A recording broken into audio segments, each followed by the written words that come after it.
오늘 오전장은 그죠? 네. 굉장히 좋아요. 어떻습니까? 예. 예, 또 번쩍번쩍. 그래서 한국 증시 전반전은 증시의 전반전은 나쁘지 않습니다. 그래서 한 골 더 넣으면 더 올라가겠죠. 네, 그걸 기대를 하면서 일단 미국 증시 동향은 아까 말씀하셨듯이 제가 처음 봤어요. 그 이번에 미국과 이란의 합의 쪽에서 나오는 게 MOU라는 표현을 쓰더라고요. 네.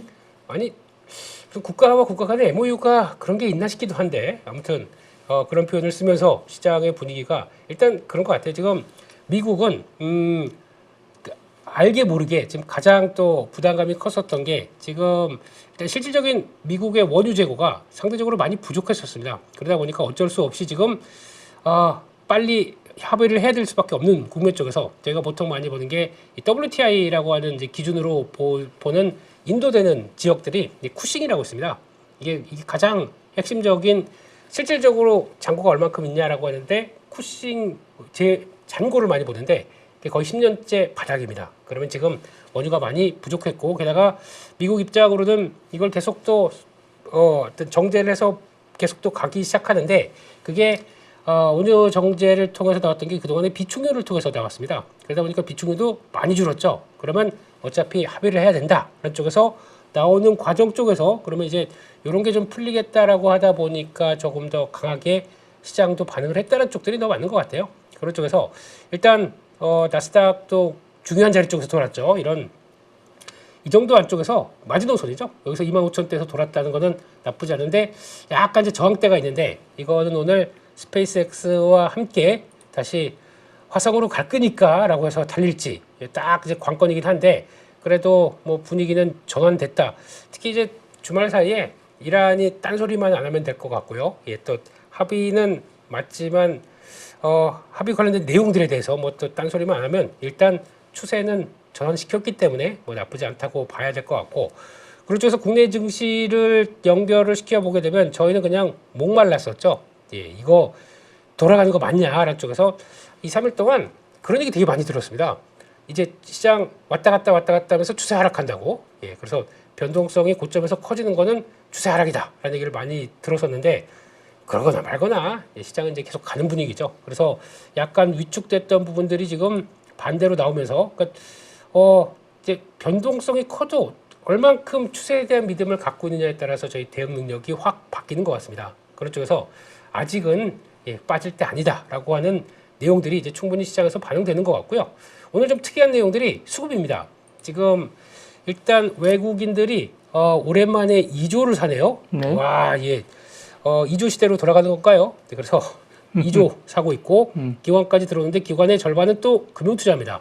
그러면 쌓였던 또 ETF들이 또 다시 진입하는 거고 그러니까 개인이 약간 좀 정리를 하네요. 아유 이번에 잘 버텼고 먹을 만큼 먹었어. 그러다 보니까 들어오는데 일단 외국인들은 한편으로 첫 번째는 얘기 나오고 시작하는 게 뭐 미국 동향도 있었겠지만 환율 얘기 잠깐 나오는 것 같고요. 환율 정부의 안정적인 의지. 그래서 지금 연기금 쪽에서 환해지까지 하기 시작하면서 적극적으로 환율을 방어하기 시작한다라는 쪽들에 대한 얘기들이 나오면서 기대감이 좀 높아지는 것 같고 두 번째는 스페이스X 관련된 쪽으로도 얘기가 나오는 것 같아요. 이게 지금 현재 좀 그동안 어차피 오늘 상장하다 보니까 세팅될 거 다 세팅됐고 그 가운데서 한국 증시를 그것 때문에 좀 더 오버해서 팔았다 그러면 다시 돌아오는 과정 이렇게도 좀 얘기를 하는 것 같습니다.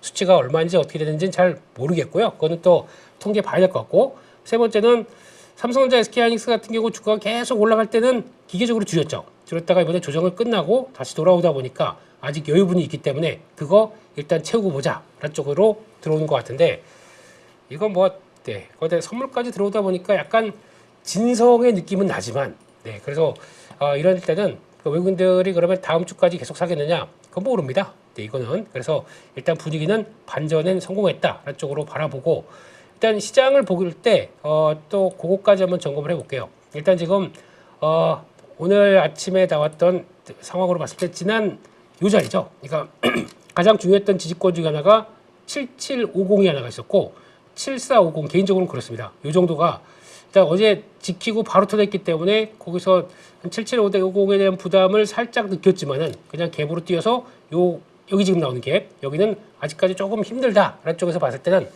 약간 8,300 쪽에서 거의 좀 횡보하면서 눈치 보지 않을까 싶었는데 이제 살짝 또 돌아서기 시작하네요. 외국인 매수와 지금 매수세 들어오는 종목들을 쭉 보다 보니까 삼성전자, 하이닉스, 뭐 현대차 이런 쪽들 종목들 SDI도 매수가 들어오던가 그런 것 같은데 그런 쪽에서 들어오다 보니까 대형주 쪽의 매수가 시장을 약간 끌고 있어서 일단 뭐 8,300에서 크게 이탈 없다고 하게 되면 그러면 이제 단기적으로 일단 오후 쪽에는 이평선 맞아가겠죠. 그러면 지난번 나왔던 요 갭들 요거를 한 8,600, 700이 있는데 거기까지가 이제 슥 들어올지 여기 이제 관건이기 때문에 일단 지금은 뭐 축구 보면서 또 종목 상담하면서 또 관망하도록 하겠습니다. 네.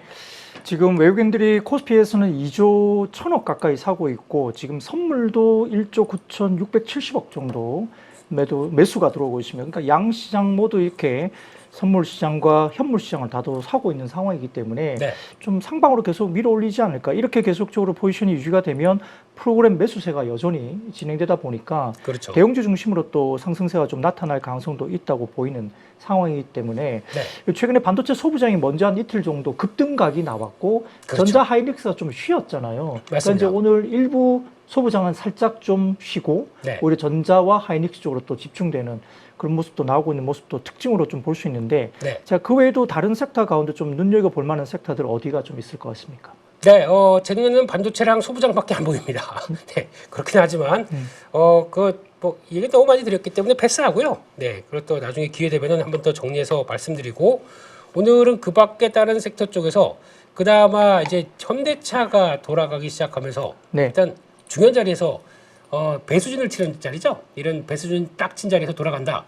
그러다 보니까 좀, 분위기 나쁘지 않고, 그리고 또 한때, 젠스왕 선생님과 함께 기대감까지 가져가 버린 그런 종목들 오늘 다시 반등합니다. 그래서 네이버가 또 딱 또 돌아갈 자리 쪽에서 돌아갔어요. 그래서 조금 언더슈팅 나오게 되면 한번 들어가 볼까 싶었더니 그건 됐고 그러면서 바로 돌아가죠. 이번에는 일요일 날에 오시죠. 샘 올트만 형님. 네, 오셔서 네이버 또 방문한다. 뭐 엔트로픽 쪽에서도 방문한다. 오픈AI도 방문한다. 네. 근데 안 오시면 안 될까요? 괜히 왔다가 네. 기대감만 쭉 끌어놓고 또 빠지면은 저희는 어떡하라고요. 그래서 근데 지금이 저항이에요. 솔직히 지금 자리가 강하게 돌파하기에는 조금 저항이다 보니까 만만치 않은 자리입니다. 그래서 혹시나 네이버 때문에 고생하셨다 그러면 또 줄여간 자리가 맞지 않나라고 봐야 될 것 같고요. 그런 쪽에서 또 그 밖에 이제 로봇 쪽의 기대감 아침에 보니까 HL 만도가 급하게 상한가가 상한가 들어갔습니다. 올라갔죠. 네. 로보티즈도 괜찮았고요. 네, 로보티즈도 들어오고 근데 일단 골드만삭스에서 리포트가 나왔죠.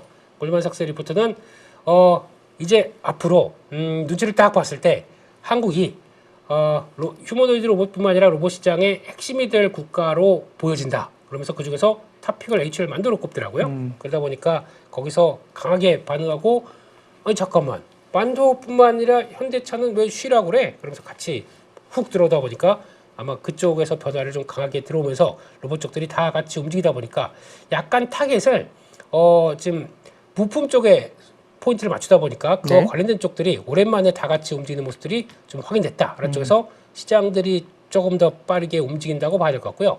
그러다 보니까 그동안에 좀 처졌던 종목들 SOS랩 예. 네. 살려주세요라고 소리치면서 SOS를 부르다 보니까 오늘 상한가가 들어갔던 모습들이고요.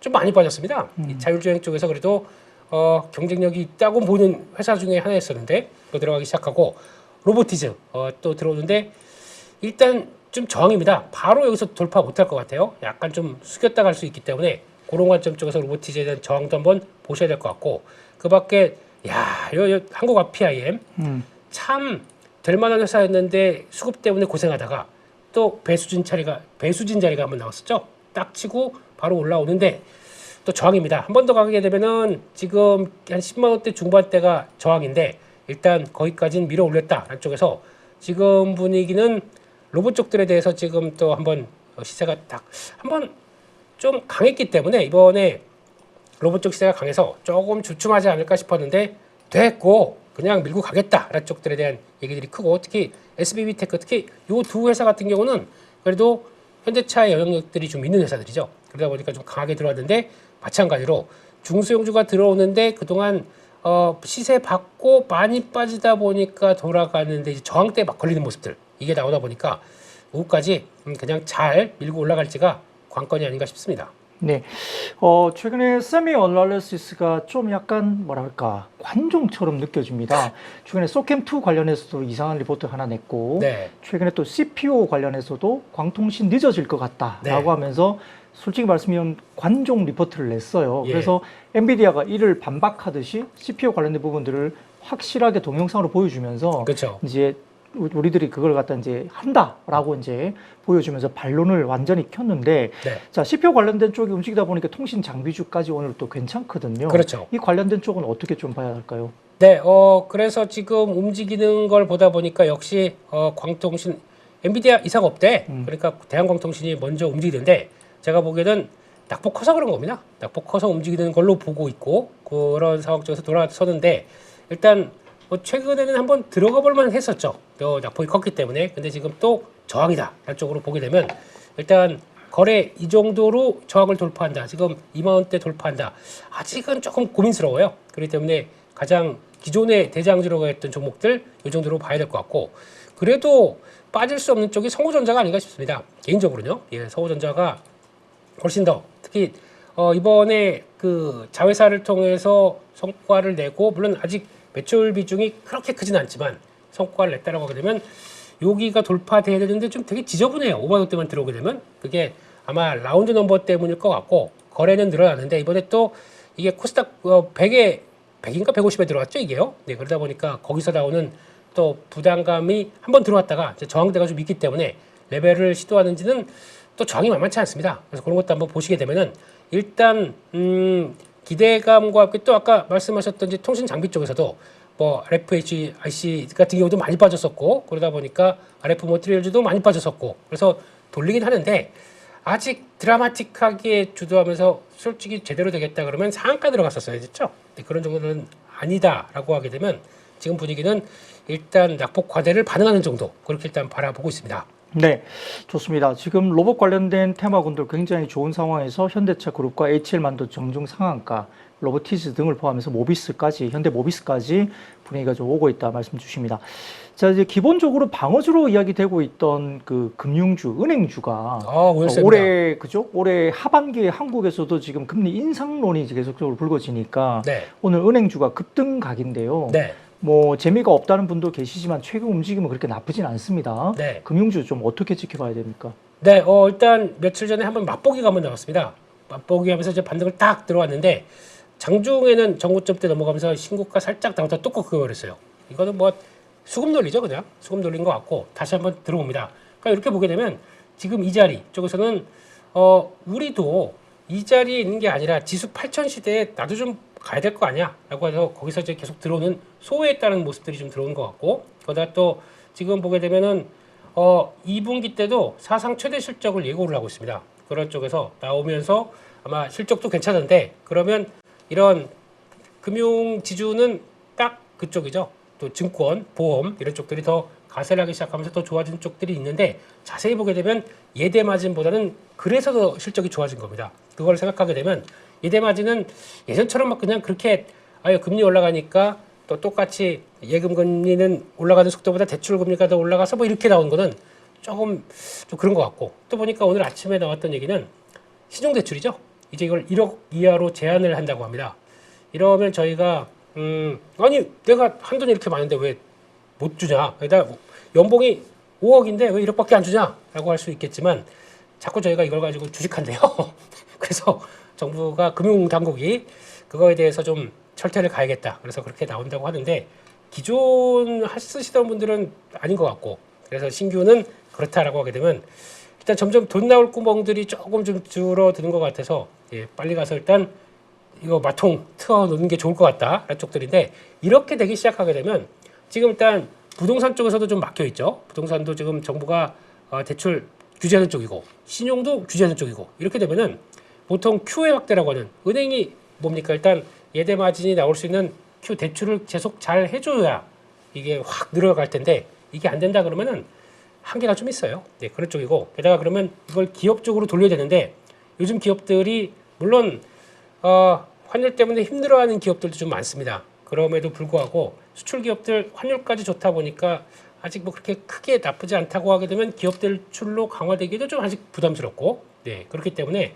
지금 QE 확대가 나올 만큼의 강한 변화가 나오냐, 그건 좀 제한적이어서 아마 심리적으로 예대 금리 인상계는 당연히 금융주지라고 들어왔던 거는 한계가 있을 것 같습니다. 그래서 아마 저라면 KB금융 같은 경우 한 18만 원대 정도까지를 보고 그런 정도쯤까지 봐야 되지 않을까 싶은데, 이게 지금 현재 주도주의 성격은 아닐 수가 있기 때문에 일단 한계가 있는 쪽으로 보시고, 주도주는 다 알고 있는 그 종목들이에요. 근데 거기가 혹시나 내가 편입이 충분히 됐고 현금이 좀 남네, 그러면 대응할 종목들을 찾아가는 건 맞는데 이걸 주된 종목으로 보기에는 좀 어렵다, 그렇게 바라보고 있습니다. 네.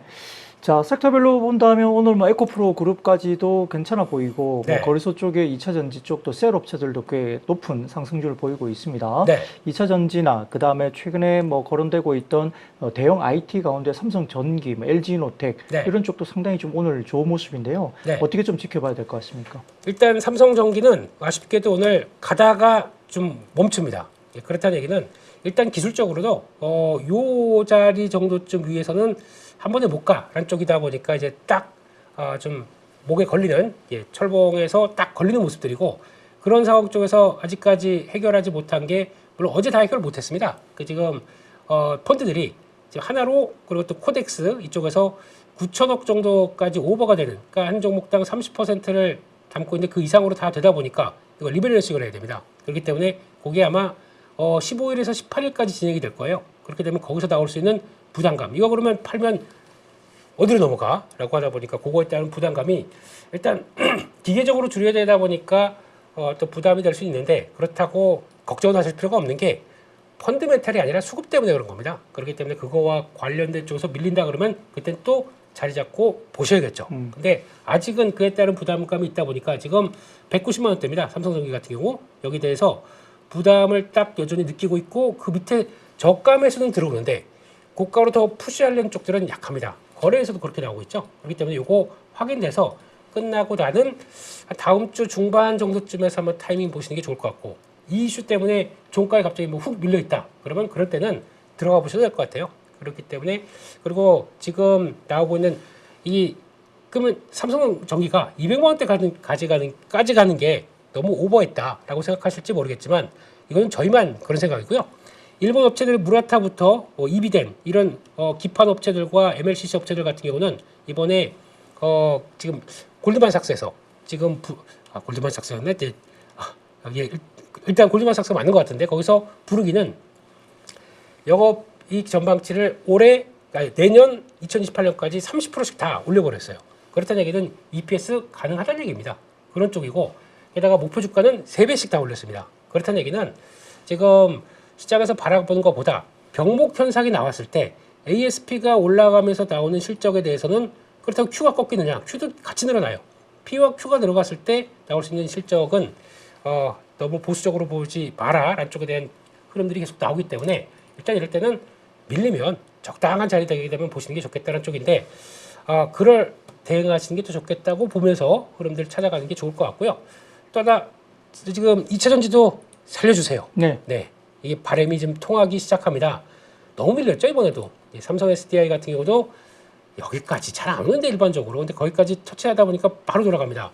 일단 가장 탄력 세고 대장주 성격의 종목은 이제 삼성 SDI가 된 것 같아요. LG에너지 솔루션보다 그런 쪽에서 나오는 것 같은데, 일단 아침에 나왔던 얘기들은 유럽에서 이번에 그 1분기까지 해서 2분기로 넘어올 때 이제 14% 정도 전기차 판매 늘었다라는 얘기 나오고 있고, 그래서 하반기도 거의 두 자릿수는 늘어날 것이다라고 하다 보니까, 한때 우리가 헝가리 공장 쪽이 제대로 가동이 조금 안 됐었습니다. 그래서 그게 지연된 물량들이 이제 2분기부터 다시 반영될 것 같다라고 하게 되면 삼성 SDI 같은 경우도 흑자가 좀 빨라질 것이다, 이렇게 나오기 시작하네요.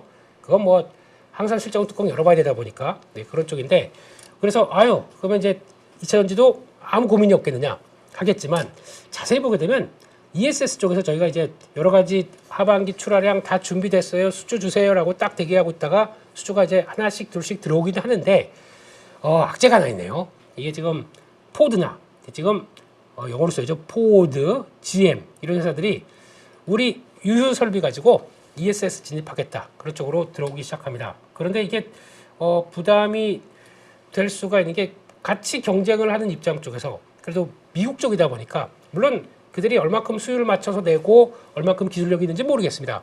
근데 그거 가지고 딱 미국 쪽에서 자리 잡는 쪽이 나오다 보니까 괜히 좀 불안한 거죠. 그런 쪽으로 보게 되면 일단 다른 거 없습니다. 그냥 그 니들 들어오는 대로 보고 지금 들어와서 언제 할래? 쪽에서 그런 거 이건 약간 센티적인 거죠. 그래서 그래도 이상 없이 ESS 수주 계속 들어오고 큰 이상 없다라고 하게 되면 가겠죠. 근데 그런 상황들을 약간 시장이 좀 고민하고 있다라는 정도로만 보시고 일단은 회복세 좀 빨리 돌아가는 거는 SDI가 이제 계속 기준이 될 것 같아요. 한 53만 원대 크게 이탈하지 않게 되면은 다음으로 조금씩 더 우상향 가지 않을까 그렇게 바라보고 있습니다. 네.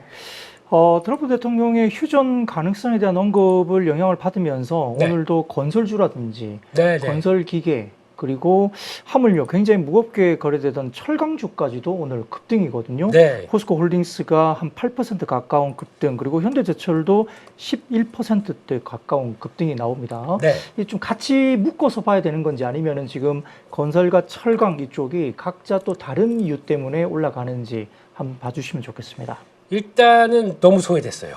이거 좀 너무하지 않습니까? 인간적으로. 그러니까 소외되다 보니까 많이 빠져서 돌아오는 과정들은 일단 이해. 그리고 또 건설주 같은 경우도 가장 먼저 GS건설이 제일 센 것 같더라고요, 오늘. 근데 가다가 일단은 저항대 있다 보니까 나 갈래라고 하다가 아니야 좀 쉬어 라고 하는 저항대가 만만치 않은 모습들이고 지금요. 딱 걸리는 모습들이죠. 그러다 보니까 일단 지금 이쪽들은 거래 내는 건 좋습니다. 그래서 이제 안착하는 동향들이 나오게 되면 그때부터는 바뀔 수가 있는데 일단 아직까지 그런 것 같아요.